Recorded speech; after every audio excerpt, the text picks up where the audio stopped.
Welcome back. All right, so tonight was all about Florida trying to make sure that they don't lose two in a row at home against Washington, because that'd be tough. As powerful as the Florida Panthers are, you don't want to be going out on the road down 0-2 in a playoff series. So it was Vanacek versus Bobrovsky. Remember, Vanacek had a fantastic game one. It would be a bit of a different story tonight. Early jump for the Caps. They had a 3-on-1. Mantha misses wide when that takes place. Zone time favors the Caps, and their back end transitions as well. So this is the thing. In order to beat the Panthers, you have to cut off their transition opportunities. You cannot allow them to get that speed through the neutral zone. It will burn you every single time. Florida did it well in the first game. They did it well to start the second game as well. The shots are 2-1 in favor of Washington at 3.5 minutes. So, Panthers press at 4 minutes. The hitting starts picking up. Uyghur had a point shot that was kicked aside. There's a near miss for Hathaway in close. The shots are 6-2 for the Caps at 7 minutes. And again, it's a good road start. Playing very well, getting opportunities. Bobrovsky quietly having a pretty good game. Panthers have a 3-on-2 that misfires. The Caps rush. They get some pressure, but they couldn't get to the net on that opportunity. The Caps press, Huberdeau with a drive that draws a power play for Florida. There you go. See? All right, got that done. Now, near miss for Barkov during the power play. Capitals cleared out. There was a shorthanded chance for Oshie where he hits the post, almost gets that lead. It's killed off. There's no shots. The Caps do press after it ends, so they get a kill. No shots allowed. There's no transition opportunities for Florida as of yet. It looks like Capitals are hitting all the check boxes early, right? Kuznetsov's denied in close. Backstrom with a net feed. That's cleared out. Hathaway digs at a puck. That draws a crowd. You don't dig at the puck underneath Bobrovsky, which Hathaway did. And then at 16:20, Ekblad. He gets his first goal since returning from injury from Barkov. And it was a deflection off Fehervary. So they don't ask you just how many. And so that makes it 1-0. And then at 17:58, it's Barkov with a goal to add to his assist from Huberdeau and Declare. Beautiful cross-crease pass and in the net. And so we have 2 goals in 1 minute and 38 seconds for Florida. This is how dangerous the Panthers are. There's 1:54 left. A delay game call gives the Panthers another power play. So that power play generates a little bit, but the Capitals do manage to keep it away from their net enough that we get to the horn where things get kind of pushy. These teams not liking each other either. And again, I know that may not be news, but I think it's worthy of discussion which teams are really amping up and ramping up that dislike. In some cases, it's quite a bit, and in others, not so much. So we go to the second period with the score 2-0. Hathaway's denied early. Then there's some shoving afterward because Garnet Hathaway was at his agitating best tonight. It was always at the net. It's like he would just teleport from the bench right into the front of the Florida net. There was no in between.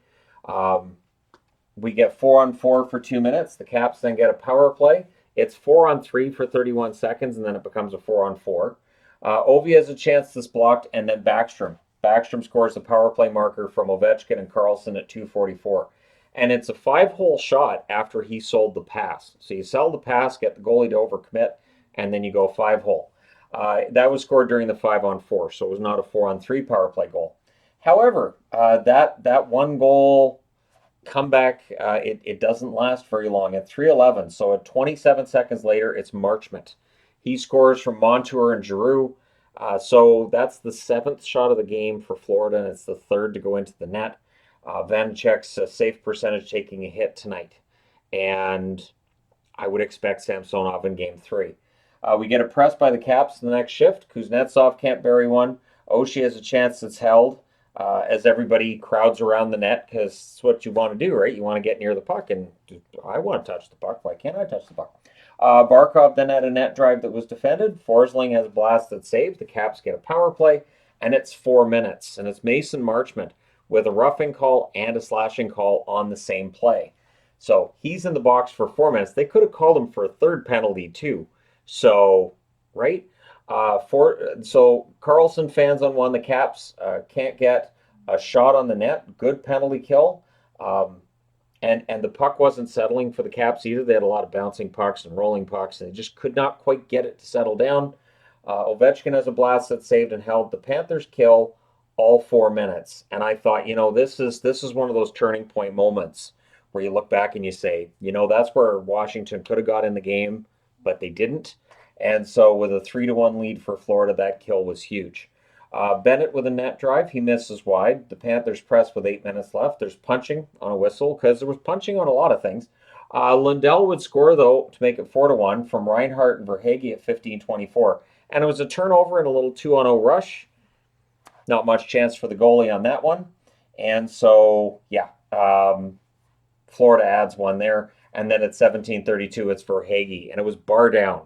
So these are really good goals from Gudas and Forsling. That was the 16th shot on net. 5 of them had gone in. So again, Vanacek's numbers take a hit. Gudas then had a shot that was blocked. They tried to add more. So it's 5-1 after 2 periods. Third period, early chance for the Capitals. Jensen has a shot that's held. Samsonov passed his first test. I thought Samsonov had a good period because Washington did not. The Panthers press at 4 minutes. I could have just put the Panthers press for the entire third period. I wouldn't have been that wrong on this one. Bennett had a rush chance save. Verhaeghe had one that was saved as well. Solid shutdown period by Florida at 5 minutes. This isn't just a team that comes from behind and they score a bunch of goals. They're also good at locking down the game, as tonight showed. Sherrod has a chance that's blocked, more pressure for them, and the shots are 9-2 at that point in favor of the Florida Panthers. That's how you defend a lead at the other end of the ice, not in your own end. So, power play then for Florida, that was killed off pretty easily because it's 5-1. So at this point, Florida goes, okay, we've got a power play, so that's 2 minutes. We can kind of rag the puck and look at the clock, and we got another 2 minutes off the clock, and it works. So the shots are 17-3 with 5.5 minutes left. What's interesting is we did not get another shot in the rest of the game. Not on net. 4:16 left. The Panthers get a power play. Hathaway gets 10 minutes for some foolishness there, and it doesn't end up mattering. The Panthers were satisfied in the final minute to kind of just play around with the puck and just let the clock run out. Your final score is 5-1 in favor of the Florida Panthers. They do tie the series. Your 3 stars are Barkov, Ekblad, and Bobrovsky. The shots in this one, 11-7 Capitals in the first, 13-12 Capitals in the second. So that's the other kick right there, is that through 2 periods, the shots were 24-19 for the Capitals, and they were down 5-1. So not a very Florida-like number there, but in the third, very Florida-like shot numbers. They outshoot the Capitals 17-3 to lock it down in the third. Final shots are 36-27 for the Panthers. Power plays, Washington 1 for 3, Florida 0 for 4. The hits, oh wow, 60-39 for the Capitals, but considering how much time Florida had the puck in that third period, I'm not that surprised by that number. Vanacek saves 14 out of 19. I don't know which of those 5 he had a great chance on, but then Samsonov saves all 17 in relief, so I'm guessing Samsonov starts game 3. And Bobrovsky saves 26 out of 27 to become, third star in the game. And again, quietly had a very good game considering it was a 5-1 final. And he only faced 3 shots in the third, but he kept the Florida Panthers from having to worry about anything through the first 2 periods. And that's a key thing for a goaltender for a good team. So there you go. Let me know your thoughts regarding this game in the comment section below. As always, don't forget to hit like and subscribe. If you're browsing your way through, you just happened upon this video. Thank you guys so much for watching, for all your support. I will talk to you again soon.